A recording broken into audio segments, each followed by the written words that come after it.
नमस्कार किसान साथियों, किसी भी फसल से बहुत अच्छा उत्पादन प्राप्त करने के लिए जितना ज्यादा जरूरी होता है एक खेत का चुनाव और उसकी तैयारी, साथ में उसमें रासायनिक और जैविक खादों का, उतना ही ज्यादा जरूरी होता है कि उस फसल में आने वाली बीमारियों से उसका बचाव। किसान साथियों, जहां बरसात का मौसम किसान साथियों के लिए एक तरफ से वरदान साबित हो रहा होता है क्योंकि इस समय फसल बहुत हरी भरी चल रही होती है और बहुत अच्छा उत्पादन भी देती हैं। उसी जगह पे कुछ इसमें ऐसी भी समस्याएं देखने को मिलती हैं जिसमें अगर किसान साथी सही समय पे उसका इलाज ना करें तो फसल पूरी तरीके से बर्बाद हो जा रही होती है। तो किसान साथियों, ऐसी कौन सी समस्या है जो कि आपको बरसात के समय में अपनी फसल पे जरूर ध्यान देना चाहिए और उससे बचाना चाहिए। अगर आप लोग एक बहुत अच्छा उत्पादन प्राप्त करना चाहते हैं, भले आप लोग सब्जी वर्गीय फसल लगा रहे हो या कोई परंपरागत सब्जी वर्गीय फसल लगा रहे हो या परंपरागत फसल लगा रहे हो, किसी भी प्रकार की फसल लगा रहे हो, लेकिन इन समस्याओं से आपको अपने खेत को जरूर बचाना चाहिए, जैसे कि कीटों की समस्या, फंगस की समस्या या फिर लीफ कर्ल वायरस जैसी समस्याओं से। तो किसान साथी,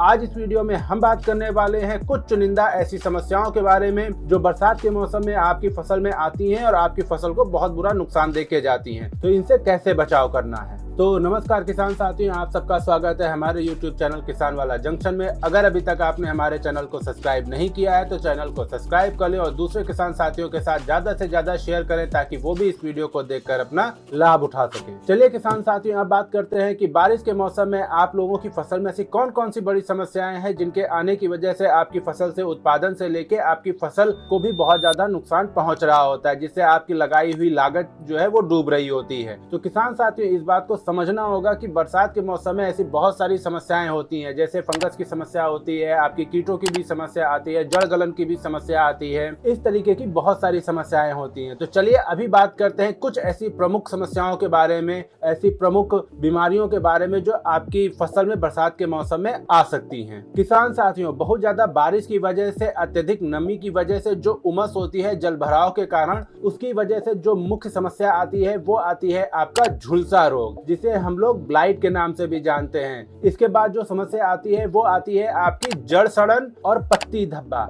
जैसी फफूंदजनक बीमारियां होती हैं, वो आ जा रही होती हैं। किसान साथियों, अगर आपकी फसल में इस तरीके की समस्याएं देखने को मिल रही हैं, इस तरीके की बीमारियां देखने को मिल रही हैं, तो आप लोगों को इसका तुरंत बचाव कर लेना चाहिए, अन्यथा आप लोगों की जो फसल है वो निश्चित तौर पे बहुत ज्यादा नुकसान झेल जाएगी। इसके बचाव करने का सबसे अच्छा उपाय होता है कि आप लोगों की खेत में जो अतिरिक्त जल भरा हुआ है उसको निकाल दिया जाए और आपको कॉपर ऑक्सीक्लोराइड या फिर मैनकोजेब जैसे फफूंदनाशक का छिड़काव करना होता है। चलिए अब बात करते हैं कुछ प्रमुख बीमारी और उनके लक्षणों के बारे में, जिसमें सबसे पहले नंबर पे आता है आपका झुलसा रोग। तो किसान साथियों, अगर आप लोगों की फसल में झुलसा रोग आ रहा है तो उसको पहचानने के लिए आप लोगों को इस बात का ध्यान देना होगा कि आपकी खेत की जो पत्तियां और तने हैं उन पे भूरे या फिर काले कलर के धब्बे मिलने लगते हैं, जिससे आप लोगों की फसल जल्दी सूख जाती है। इसके बाद जो मुख्य समस्या आती है वो आती है आपका जड़ तना गलन। किसान साथियों, जिन खेतों में बहुत ज्यादा पानी भरा रहता है उन खेतों में ये समस्या देखी जाती है, जिसमें आपकी जो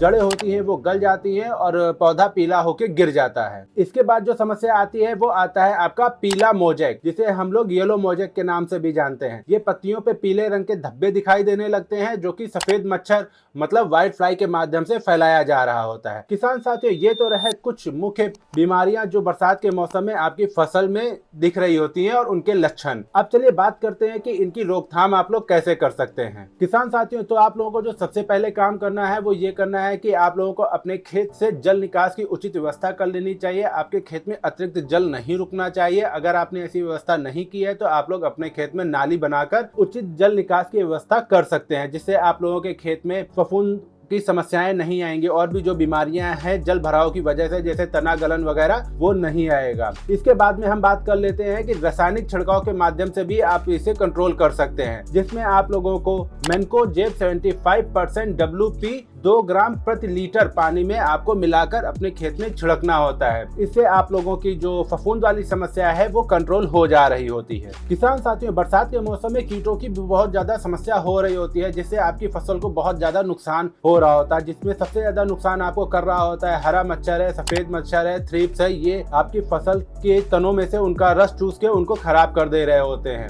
तो इनका भी रोकथाम करना उतना ही ज्यादा जरूरी होता है जितना आपको अपने खेत में फंगस वाली समस्या समस्याओं की रोकथाम करने का जरूरी होता है। तो उसके लिए आप लोग इमिडाक्लोप्रिड या फिर थाइमेथॉक्सम का स्प्रे कर सकते हैं। किसान साथियों, बिजाई करने से पहले आप लोग जो भी फसल लगाने जा रहे हैं उसके जो आपने सीड लिए हैं उनको सीड ट्रीट जरूर कर लेना चाहिए। बिजाई से पहले आप लोगों को अपने खेत में बीज डालने से पहले उनको जरूर सीड ट्रीट कर लेना चाहिए, जिससे आगे चल के उसमें फफूंद वाली जो समस्याएं होती है, ऐसी समस्याएं आपको देखने को नहीं मिल रही होती हैं। किसान साथियों, ये तो रही कुछ ऐसी समस्याएं जो बरसात के मौसम में आपको अपने खेत में देखने को मिल सकती हैं, और अगर आप इनका सावधानी पूर्वक इलाज नहीं करते हैं तो आप लोग निश्चित तौर पे अपनी फसल से नुकसान झेल सकते हैं। अगर आप लोग इन बातों का ध्यान रखते हुए अपनी खेत का ध्यान देते हैं तो निश्चित तौर पे आप लोग एक बहुत ताबड़तोड़ उत्पादन भी प्राप्त करेंगे, जिससे आपको अपने फसल से बहुत अच्छा पैसा भी मिल रहा होगा। किसान साथियों, हमें कमेंट करके ये बताने ना भूलें कि आपकी फसल में इस समय कौन सी समस्या देखने को मिल रही है, ताकि हम आपके लिए आगे उस टॉपिक पे वीडियो बना सके, जिससे आप लोगों की हम मदद कर सकें। किसान साथियों, अगर आप लोगों ने धान की फसल लगा रखी है तो इससे पहले मैंने धान की फसल से रिलेटेड एक वीडियो बना रखी है, जिसमें मैंने ये बताया हुआ है कि उसमें इस समय कौन कौन से पोषक तत्व आपको देने होते हैं, ताकि आप लोगों की धान की फसल हरी भरी और स्वस्थ चले और आगे चल के आपको बहुत अच्छा उत्पादन प्राप्त करे। वीडियो में मैंने उसका लिंक दे रखा हुआ है, डिस्क्रिप्शन में मैंने आपको लिंक दे रखा हुआ है, आप लोग वहां से जाके उस वीडियो को देखकर अपना लाभ उठा सकते हैं। अगर अभी तक आपने हमारे चैनल को सब्सक्राइब नहीं किया है तो चैनल को सब्सक्राइब कर लें और दूसरे किसान साथियों के साथ ज्यादा से ज्यादा शेयर करें, ताकि वो भी इस वीडियो को देखकर लाभ उठा सके और हमारे चैनल के साथ लगातार जुड़े रहें।